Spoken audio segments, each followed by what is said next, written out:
चलिए आज हम बात करेंगे हायर बायोलॉजी पर।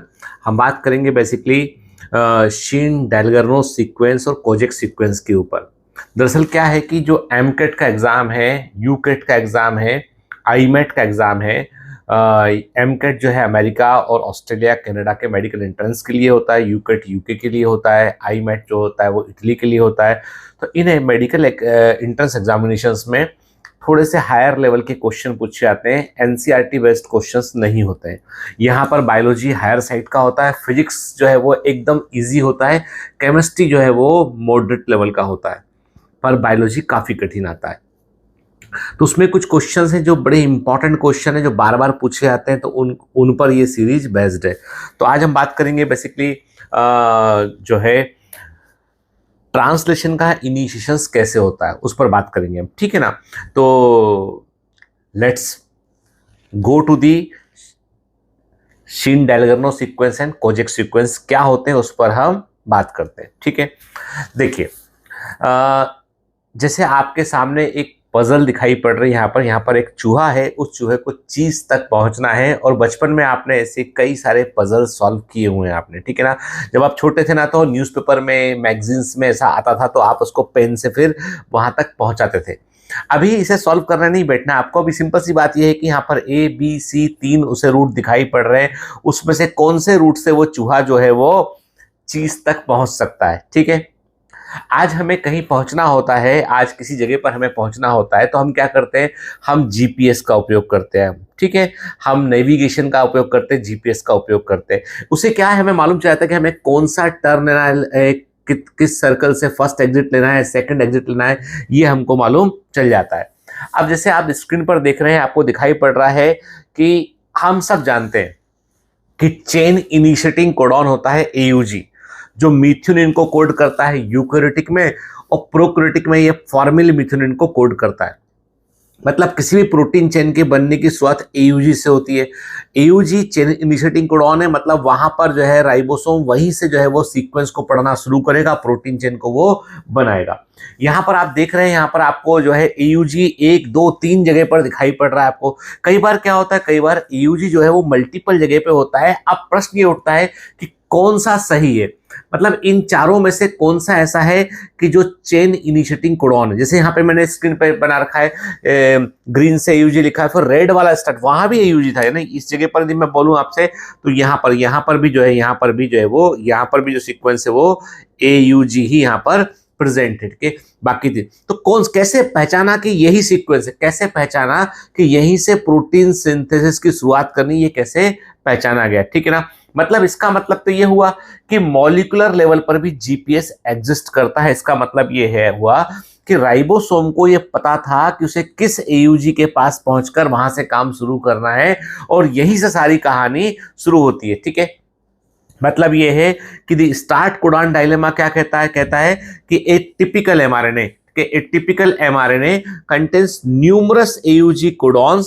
How does the ribosome distinguish the true start site? उसे कैसे मालूम चलता है कि असली स्टार्ट साइट क्या है, ठीक है ना। यदि वो गलत जगह से शुरू करेगा तो उससे क्या होगा, उससे नॉन फंक्शनल प्रोटीन बनेगा, उससे गलत सीक्वेंस कॉपी होंगे, मेटाबॉलिक वेस्टेज होगा उससे। तो इसका मतलब यह है कि इट इज वेरी इंपॉर्टेंट कि जो राइट डायरेक्शन, मतलब जो है मैं ये बोलूं आपसे कि राइट जगह से, सही जगह से काम करना जरूरी है। तो वो सीक्वेंस की पहचान कैसे होती है, ठीक है। तो इसका मतलब है मॉलिक्यूलर मशीनरी का जो है एक बड़ा गोल ये होता है कि सही सीक्वेंस पर राइबोसोम को अटैच कराया जाए। अब राइबोसोम काम कैसे करता है, हमने पढ़ा हुआ है कि एमआरएनए जो होता है उसमें जहां एयूजी होगा वहां पर स्मॉलर सब यूनिट जाके जुड़ेगी, फिर उसके बाद लार्जर सब यूनिट जाके जुड़ेगी, फिर राइबोसोम का कॉम्प्लेक्स एंड राइबोसोम की कंप्लीट यूनिट बनेगी, और उसके बाद उसे पढ़ना, सीक्वेंस को पढ़ना शुरू करेंगे, तब प्रोटीन चेन बनेगी, ठीक है। तो पूरी मशीनरी इस तरीके से काम करती, कहीं कोई गड़बड़ ना हो जाए, ठीक है ना। और यहीं पर पिक्चर में आते हैं शीन डेलगर्नो सीक्वेंस और कोजेक सीक्वेंस। अब एक एमसीक्यू जो दिमाग में आप डाल लीजिए अच्छे से कि शीन डेलगर्नो सीक्वेंस प्रोकैरियोटिक में काम करते हैं और यूकैरियोटिक में कोजेक सीक्वेंस काम करते हैं। यूकैरियोटिक में कोजेक सीक्वेंस काम करते हैं, प्रोकैरियोटिक में शीन डेलगर्नो सीक्वेंस काम करते हैं, ठीक है। तो ये जो डिफरेंस है ये बड़ा कॉमन क्वेश्चन है एमकेट के अंदर, यूकेट के अंदर, आईमेट के अंदर और बायोलॉजी ओलंपियाड के अंदर, जो इंटरनेशनल लेवल के जितने भी एग्जाम होते हैं, हायर बायोलॉजी के एग्जाम होते हैं, वहां एक बड़ा कॉमन क्वेश्चन है। तो देखिए, यदि हम यहां पर देखें, हमारे पास टेबल है कि यदि हम प्राइमरी लॉजिक की बात करें कि कैसे ये सीक्वेंस काम करते हैं, तो देखिए, जो प्रोकैरियोटिक होते हैं उनमें डायरेक्ट एमआरएनए और आरआरएनए की बेस पेयरिंग के आधार पर ये रेगुलेशन के लेवल पे काम होता है। मतलब जो ट्रांसलेशन का इनिशिएशन है वहां पे सीधा आरआरएनए और एमआरएनए आपस में कम्युनिकेट करते हैं, जबकि यूकैरियोटिक में जो है 5 प्राइम कैप वाला हिस्सा होता है, जो 5 प्राइम कैप वाला हिस्सा होता है वहां पर कुछ स्पेसिफिक सीक्वेंस पाए जाते हैं और उनको ही आइडेंटिफाई करना होता है। ठीक है, की सीक्वेंस मैंने कहा ना आपसे कि प्रोकैरियोटिक में की सीक्वेंस है शीन-डेल्गनो सीक्वेंस है, एसडी सीक्वेंस भी कहते हैं, और जो यूकैरियोटिक में कोजेक सीक्वेंस होता है। याद रखिए कि शीन-डेल्गनो सीक्वेंस जो है प्रोकैरियोटिक में जहां एमआरएनए पर होगा वहीं पर जाकर राइबोसोम का स्मॉलर सबयूनिट जाकर जुड़ेगा, और प्रोकैरियोटिक में 70s राइबोसोम होता है, उसका स्मॉलर यूनिट क्या होता है 30s होता है, और यूकैरियोटिक में जहां पे कोजेक सीक्वेंस होगा वहां पर राइबोसोम का स्मॉलर सब यूनिट जाकर जुड़ेगा, और यूकैरियोटिक का राइबोसोम 80s होता है तो उसका स्मॉलर सब यूनिट क्या होता है, वो 40s होता है। ठीक है ना। फिर जो काम करने का तरीका ये है कि यूकैरियोटिक में जो शीन-डेल्गनो सीक्वेंस होता है ये एंकरिंग के रूप में काम करता है, मतलब एक पर्टिकुलर सीक्वेंस है वहां पर बेस पेयरिंग के नियम काम करते हैं और वो जाके जुड़ जाता है। ठीक है ना। एमआरएनए आरआरएनए, मतलब राइबोसोम की स्मॉलर सबयूनिट में जो राइबोसोम और आरएनए होता है वो वहां पे रोल प्ले करता है उस सीक्वेंस को पढ़ने में। तो यहाँ पे एंकरिंग होती है, पोजिशनिंग होती है, जबकि यूकैरियोटिक में कॉन्टेक्स्ट रिकॉग्निशन होता है, मतलब कि कहां से सीक्वेंस शुरू हुआ है उस कॉन्टेक्स्ट को पहचान कर, सीधा बेस पेयरिंग नहीं होती है, उस कॉन्टेक्स्ट को पहचान के कि हाँ ये सीक्वेंस यहाँ प्रेजेंट है, शायद यहीं से काम मुझे शुरू करना है, उस कॉन्टेक्स्ट को पहचान कर यहाँ पर काम होता है। ये थोड़ा सा फर्क है दोनों के बीच में। ठीक है। जैसे शीन-डेल्गनो सीक्वेंस की हम बात करें तो शीन-डेल्गनो सीक्वेंस की लोकेशन कहां होती है, 5 प्राइम अनट्रांसलेटेड रीजन, जो 5 प्राइम पर अनट्रांसलेटेड रीजन होता है किसी भी एमआरएनए पर जो है, जहां से कोडिंग सीक्वेंस के पहले अनट्रांसलेटेड रीजन होता है, और कोड जहां पे नॉनसेंस कोडॉन या स्टॉप सिग्नल कोडॉन के बाद भी अनट्रांसलेटेड रीजन पाया जाता है। तो 5 प्राइम जो बिगिनिंग होती है एमआरएनए की, वहां पर जो अनट्रांसलेटेड रीजन होता है वहां पर 5 से 10 nucleotide upstream of the AUG, upstream मतलब जो पहला कोडॉन है एयूजी उससे 5 से 10 न्यूक्लियोटाइड आगे की बात कर रहे हैं। ठीक है, वहां पर हमको जो है ये सीक्वेंस शीन-डेल्गनो सीक्वेंस देखने मिलते हैं। ठीक है ना। बेसिकली ये कैसे होते हैं, ये प्यूरिन रिच सीक्वेंस होते हैं, ये प्यूरिन रिच सीक्वेंस होते हैं, इनमें प्यूरिन अधिक मात्रा में होता है। ठीक है, और ये 30s सब यूनिट को पहचानने में रोल प्ले करते हैं, वहां उसे रिक्रूट करने में रोल प्ले करते हैं। ठीक है ना। तो याद रखना है, मतलब ये है कि जो एयूजी है उससे 5 से 10 न्यूक्लियोटाइड आगे अपस्ट्रीम पर आपको शीन-डेल्गनो सीक्वेंस देखने मिलता है जो कि प्यूरिन रिच सीक्वेंस होता है। ठीक है ना। अब एक इंपॉर्टेंट टिप याद रखना है, why this is so much important, इतना इंपॉर्टेंट ये क्यों है, क्योंकि जितना स्ट्रॉन्गर, जितना बेहतर जो है, जितना स्ट्रॉन्गर जो है वो शीन-डेल्गनो सीक्वेंस होगा, उतना बेहतर जो है वो प्रोटीन का एक्सप्रेशन जो है होगा। यानी एस्चेरिचिया कोलाई के अंदर जितना स्ट्रॉन्गर शीन-डेल्गनो सीक्वेंस होगा उतना अधिक प्रोबेबिलिटी बढ़ जाएगी कि सही जगह पे राइबोसोम जाकर जुड़े और उतना बेहतर प्रोटीन का प्रोडक्शन होगा, और ये बायोटेक्नोलॉजी में बड़े काम का होता है। ठीक है। अब एंटी शीन-डेल्गनो सीक्वेंस भी हमको देखने मिलते हैं। जब एंटी शीन-डेल्गनो सीक्वेंस की बात करते हैं, ये भी एग्जाम में पूछा जाता है, तो ये क्या होते हैं, ये 16s आरआरएनए के 3 प्राइम एंड पर जो है वो पाए जाते हैं। कहां पाए जाते हैं ये 16s आरएनए के 3 प्राइम एंड पर पाए जाते हैं। ठीक है, जो कि वास्तव में स्मॉलर सब यूनिट का एक स्ट्रक्चरल कंपोनेंट होता है। ठीक है ना। और ये बेसिकली क्या, ये शीन-डेल्गनो सीक्वेंस के अपोजिट ये काम करते हैं। ठीक है ना। ठीक है, सीधा पैरिंग करते हैं और वहां प्रोसेस को ये स्टॉप करने में रोल प्ले करते हैं। ठीक है। फिर यदि हम प्रिसीजन और इफिशियंसी की बात करें कि कितना प्रिसीजन पे काम होता है उसकी यदि हम बात करें तो देखो, याद रखो, जो जहां पर राइबोसोम का जुड़ता है और जहां से प्रोटीन सिंथेसिस शुरू होता है वो पी साइट होती है। ठीक है, यहाँ पे पेप्टाइड बॉन्ड बनते हैं। ठीक है। ठीक है, तो वहां से 5 से 10 न्यूक्लियोटाइड आगे की ओर जो है अपस्ट्रीम पर हमको ये सीक्वेंस देखने मिलता है। ठीक है ना। और बेसिकली यदि कोई सेकेंडरी स्ट्रक्चर बन जाएगा एमआरएनए के अंदर या आरआरएनए के अंदर, तो वो बेसिकली क्या करेगा, वो एमआरएनए के अंदर सेकेंडरी स्ट्रक्चर बनता है तो वो शीन-डेल्गनो सीक्वेंस को हाइड कर देगा जिससे ट्रांसलेशन नहीं हो पाएगा। ठीक है ना।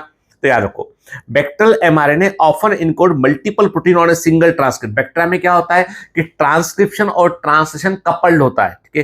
ट्रांसक्रिप्शन होते होते ट्रांसलेशन होने लगता है, क्योंकि वो जो डीएनए होता है, बैक्टीरियल डीएनए होता है, वो साइटोप्लाज्म में नेकेड होता है, उठ के जब एमआरएनए बन रहा होता है वहीं राइबोसोम प्रेजेंट होते हैं, वो जुड़ जाते हैं, और जब एमआरएनए बन ही रहा होता है, ट्रांसक्रिप्शन हो ही रहा होता है, तभी ट्रांसलेशन शुरू उसमें हो चुका होता है, ठीक है ना।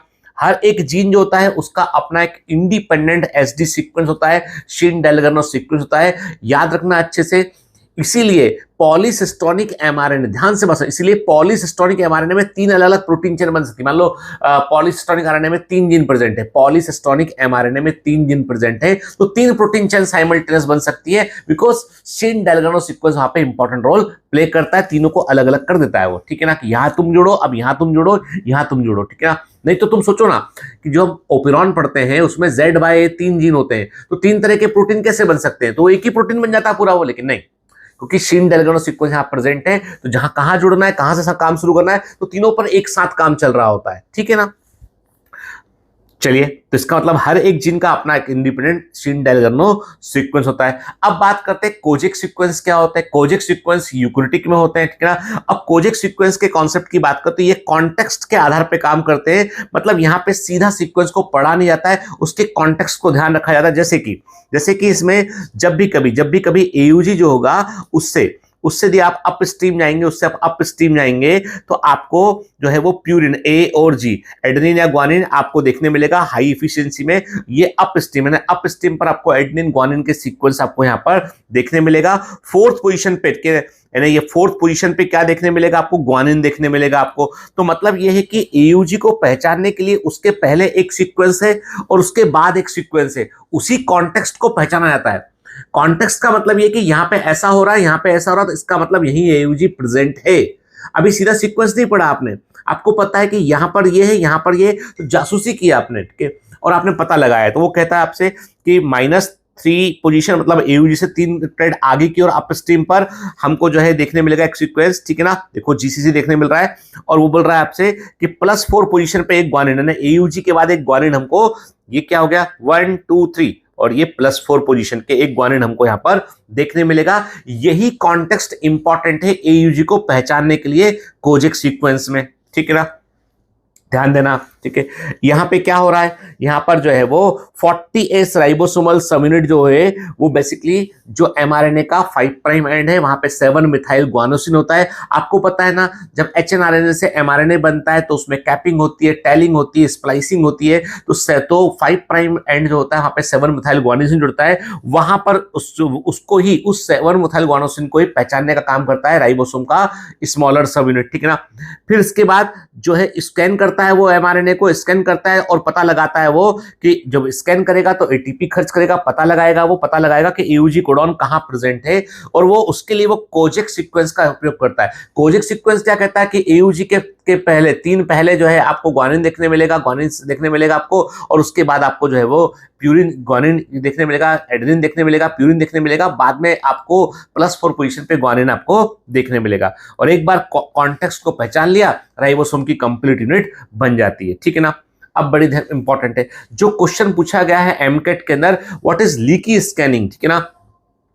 When the first AUG has the weak Kozak context, मान लो पहला AUG जो है, कहने का मतलब है कि जो सबसे इंपॉर्टेंट एयूजी था, जहां पर कायदे में काम शुरू होना चाहिए था, वहां पर कॉन्टेक्स्ट वीक है, वहां पे ठीक से सीक्वेंस अरेंज नहीं है, मतलब -3 पर +4 पर जो सीक्वेंस चाहिए थे वो प्रेजेंट नहीं है, तो कई बार 40S सबयूनिट जो है उसको स्किप कर देगा, गलत जगह से ट्रांसलेशन, आगे से कहीं से वो ट्रांसलेशन शुरू कर देगा, इसे बोलते हैं हम लीकी स्कैनिंग कहते हैं, ठीक है। फिर हम बोलते हैं कि upstream open reading frames, upstream open reading frames क्या होते हैं, स्मॉल सीक्वेंस होते हैं जो 5 प्राइम अनट्रांसलेट रीजन के पास होते हैं, और बेसिकली ये जो है मेन जीन से जो मेन एयूजी उसके पहले होते हैं, और ये कंफ्यूज करते हैं कोजेक सीक्वेंस को, तो गलत जगह से ट्रांसलेट शुरू होने के लिए या तो वहां पे हो नहीं पाता शुरू हो, या गलत जगह पे जुड़ने की संभावना बढ़ जाती है, इसे हम ट्रांसलेशन ब्रेक्स कहते हैं, ठीक है ना। तो क्या करते हैं, ये राइबोसोम को पहले ही एक्चुअल एयूजी के पहले ही उसे ट्रैप कर लेते हैं, उसे वो गलत जगह जाकर जुड़ जाता है, इसे बोलते हैं हम अपस्ट्रीम ओपन रीडिंग फ्रेम कहते हैं। फिर एक इंटरनल राइबोसोम एंट्री साइट होते हैं कि कुछ ऐसे सीक्वेंस होते हैं जहां पर कि बीच में से कहीं से एमआरएनए जाके जुड़ जाता है, तो वहां पर भी काम प्रॉपर हो नहीं पाता है। और ऐसा जनरली कब होता है, वायरस इन्फेक्शन और सेलुलर स्ट्रेस की कंडीशन में ऐसा होता है कई बार। तो ये एग्जांपल्स बस याद रखिएगा यहाँ पे, ठीक है।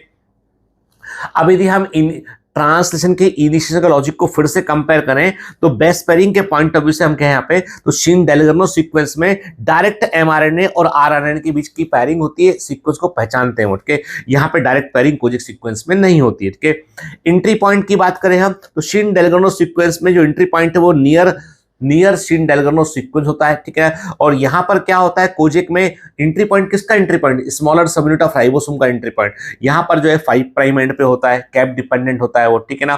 फर्स्ट अमाइनो एसिड प्रोकैरियोटिक में क्या होता है, फार्मिल मिथुनिन होता है, जबकि यूकैरियोटिक में मिथुनिन होता है। प्रोकैरियोटिक में क्या बनता है, 70S कॉम्प्लेक्स बनता है, यूकैरियोटिक में 80S कॉम्प्लेक्स बनता है। प्रोकैरियोटिक का एमआरएनए पॉलीसिस्टोनिक होता है, यूकैरियोटिक का जो है मोनोसिस्टोनिक होता है, ठीक है, क्लियर। अब हमें इंजीनियरिंग के बायोटेक्नोलॉजी के पॉइंट ऑफ व्यू से क्यों इंपॉर्टेंट है ये, देखो expression vectors perfect kojic sequence होगा तो जीन के एक्सप्रेशन की प्रोबेबिलिटी बढ़ जाएगी, बेहतर जीन अपने आप को एक्सप्रेस कर पाएगा, ठीक है ना। ठीक, फिर हम कहते हैं यहाँ पे कि जो है वो यदि जो है वो शिन डेलगर्नो सीक्वेंस का स्ट्रेंथ की यदि हम बात करें यहाँ पे हम, तो यहाँ पर यदि जो है सिंपल सी बात ये है, यदि शिन डेलगर्नो सीक्वेंस की हम बात करें यहाँ पर, तो बेसिकली जितना स्ट्रेंथ अधिक होगा, जितना बेहतर शिन डेलगर्नो सीक्वेंस होगा, जितना आसानी से वो राइबोसोम को आइडेंटिफाई कर पाएगा, उतना अधिक वो बायोलॉजिकल प्रोडक्शन वो कर पाएगा वो, ठीक है ना।